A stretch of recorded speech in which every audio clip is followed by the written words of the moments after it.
समाज में हमारे पिताजी जैसे कोई पद पे अभी फिलहाल तो है नहीं, तो वो मतलब बिना पद के भी वृद्धा पेंशन, आवास, प्रधानमंत्री आवास योजना जैसे और भी बहुत सारा मृत्यु प्रमाण पत्र, वृद्धा पेंशन, ये सब वगैरह वगैरह काम करवाते आ रहे हैं बिना कोई पद के। तो सोचिए जो व्यक्ति बिना पद के ये काम कर सकता है तो उसको पद मिलने के बाद वो कितना काम किया जा सकता है।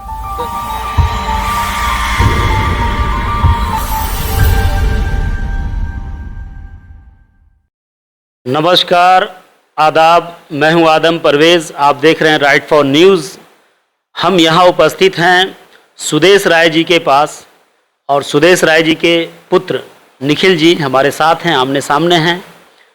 उनसे हमारी फ़ोन पर बात हुई, वो कहीं व्यस्त थे। उनकी व्यस्तता के कारण उन्होंने कहा कि हमारी ओर से मुस्लिम समुदाय, हिंदू समुदाय, सभी लोगों को ईद की बहुत बहुत हार्दिक बधाई है।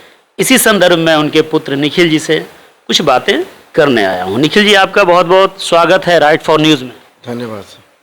ये बताइए कि आपके पिताजी से हमारी बात हुई, वो यहाँ नहीं है, तो ईद कल है, बकरीद का पर्व है, और बकरीद के पर्व के लिए समाज को क्या आप संदेश देना चाहते हैं?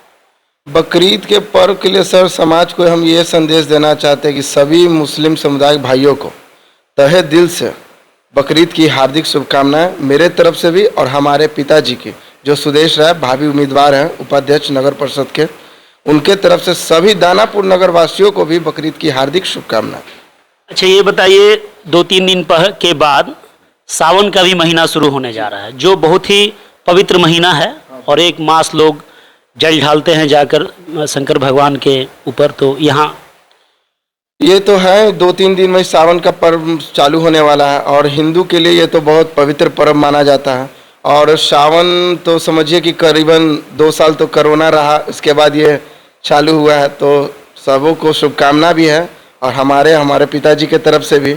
और ये उम्मीद करते हैं कि सभी कुशल मंगल से मनाए इस पर्व को और सबको हार्दिक बधाई भी देते हैं। आपके पिताजी बहुत चर्चित व्यक्ति हैं, चूँकि हम जब आ रहे थे तो जिनसे भी बात किए उन्होंने आपके पिताजी का तारीफ़ ही किए। तो उन्होंने कहा कि एक अच्छे व्यक्ति हैं और समाज के बीच उनका एक अच्छा योगदान रहता है, निरंतर 20-25 वर्षों से समाज के बीच लगे हैं। इनसे उनको कितना अंदर से संतुष्टि हो?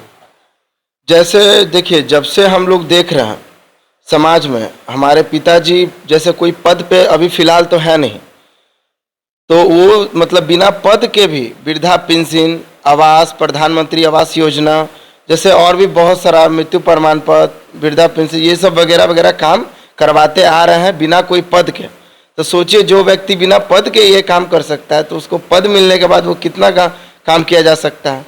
तो बहुत सोशल एक्टिविस्ट है आपके पिताजी, यानी जो गरीब लोग हैं जिनको सरकारी योजनाओं की आवश्यकता होती है वो उनको अथक प्रयास करके या जैसे भी वो दिला पाते हैं। जैसे देखिए वो कि अपने तरफ से बहुत कोशिश करते हैं, उनसे जितना हो सके वो गरीबों का मदद भी करते हैं और समाज के लिए काम भी करते हैं, क्योंकि शुरू से उनका यही नेचर ही है सर। अच्छा, ये बताइए कि बहुत सारे कंटेस्टेंट हैं दानापुर क्षेत्र में उपाध्यक्ष के लिए, अध्यक्ष के लिए, उन सभी भीड़ में आप क्या अपने आप को महसूस करते हैं? देखिए सर, कैंडिडेट तो यहाँ बहुत है, हम ये नहीं बोलते हैं कि कोई खराब है या वगैरह, मतलब जो भी है सब अच्छे हैं, पर हमारे बराबरी के तो अभी हमको कोई नहीं लग रहा है। इसलिए क्योंकि करीबन 20 साल से हमारे पिताजी काम करते आ रहे हैं और आगे भी कर ही रहे हैं, अभी भी कर रहे हैं। तो सोचिए फ्यूचर में भी बहुत सारे काम करते रहेंगे, जो गांव के विकास हो, नगर परिषद का विकास हो और लोगों का विकास हो। निखिल भाई, आपका राजनीति में क्या इंटरेस्ट है, क्या अनुभव है? देखिए बचपन से तो हम लोग देखते आ रहे हैं, तो इंटरेस्ट तो थोड़ा बहुत हो गया है। हम लोग से भी जो बनता है करते हैं और पिताजी सिखाते भी हैं कि जो आए मतलब उनका मदद ही करना चाहिए, जो हमसे बन पड़े उतना करना चाहिए।